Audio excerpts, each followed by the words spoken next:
Hello everybody, it's Andrew Feel, and again I'm sorry for not posting in a while, but I think that these two videos will um, help at least get the most of the important events out that happened in these past 3 weeks.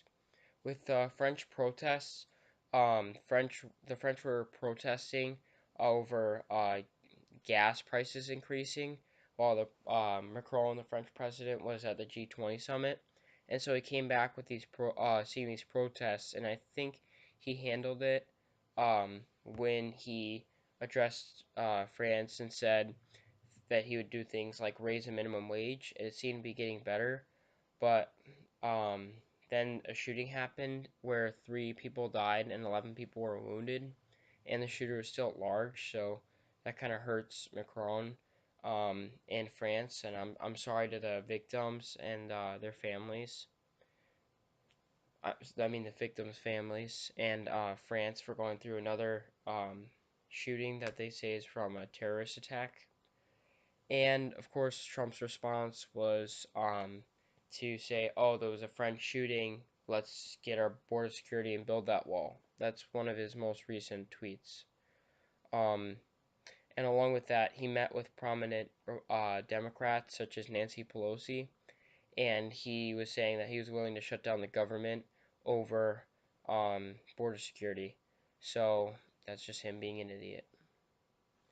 And along with idiot, the Google CEO had to go to Congress and because they called him in about when you Google idiot, Trump shows up. So he had to answer their questions. And all I have to say about that is it's Google's right.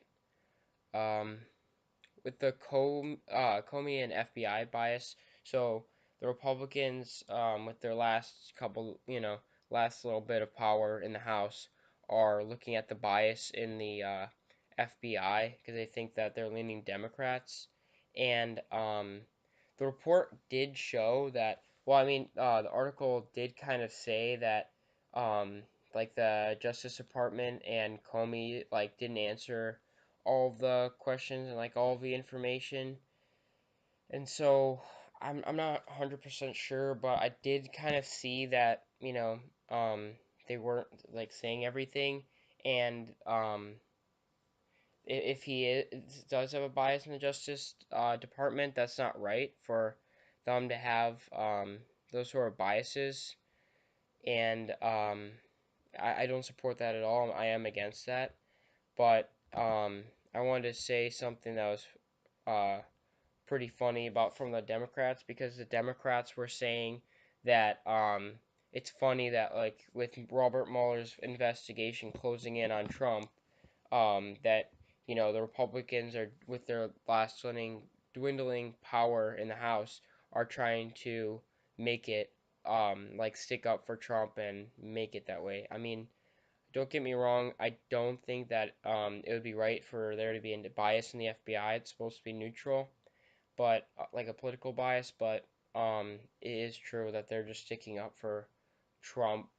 And so, I mean, I kind of agree with what the Republicans are doing, but same time, they're just like, they don't say anything about Trump and they don't have spine. So it's like, positive, negative. And then Nancy Pelosi has wanted to be the Speaker of the House since they won the House, the Democrats. But there have been a lot of people that have in the Democratic Party that don't want her to be the House representative. But a breakthrough came through with that, with Nancy Pelosi working a deal with the Democratic rebels, saying that the most she would go till and is until 2022, which would be 4 years. So, um, yeah, so I mean that's a pretty good deal, and it seems like that's a major big breakthrough where she doesn't have her own party in the way. And then the I don't know how to say it, but Hawaii office. It's a tech company from China. An officer from an executive from that company was arrested in Canada.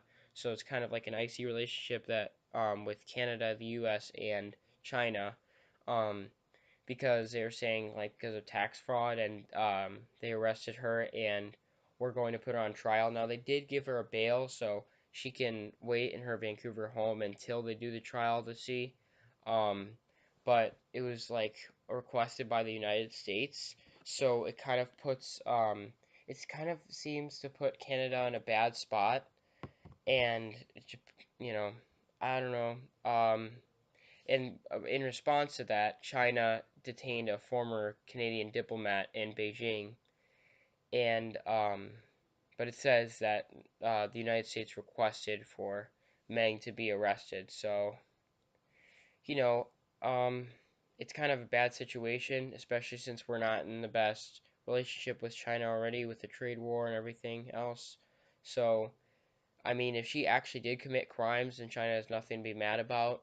But um, I hope it's not like another attempt by Trump, but I think that it would be right if she actually did commit crimes and she's just being punished. And if China says, okay, let's punish her there, then I would just say to keep it out what is in Canada.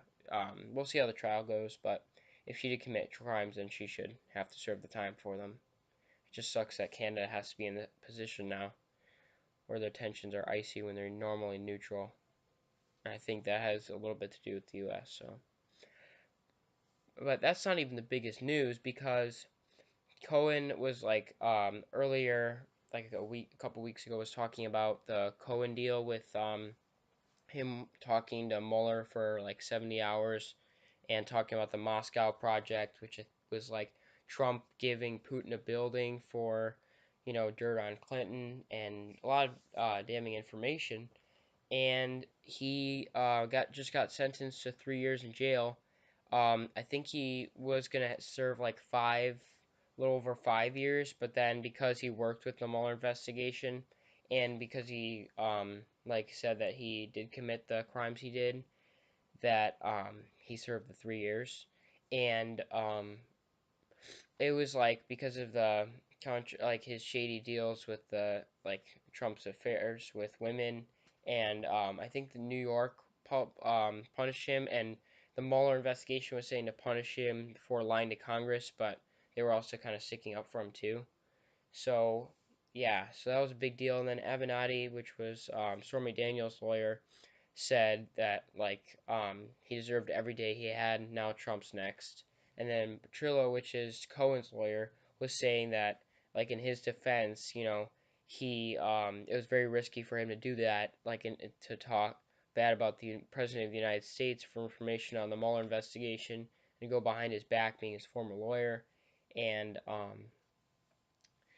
doing that when Trump could actually shut down the investigation. He wouldn't because of the consequences, but he could actually. Um, so, yeah, that's all the information I have. Please like and subscribe if you want to see more, and have a good rest of your day. Bye bye.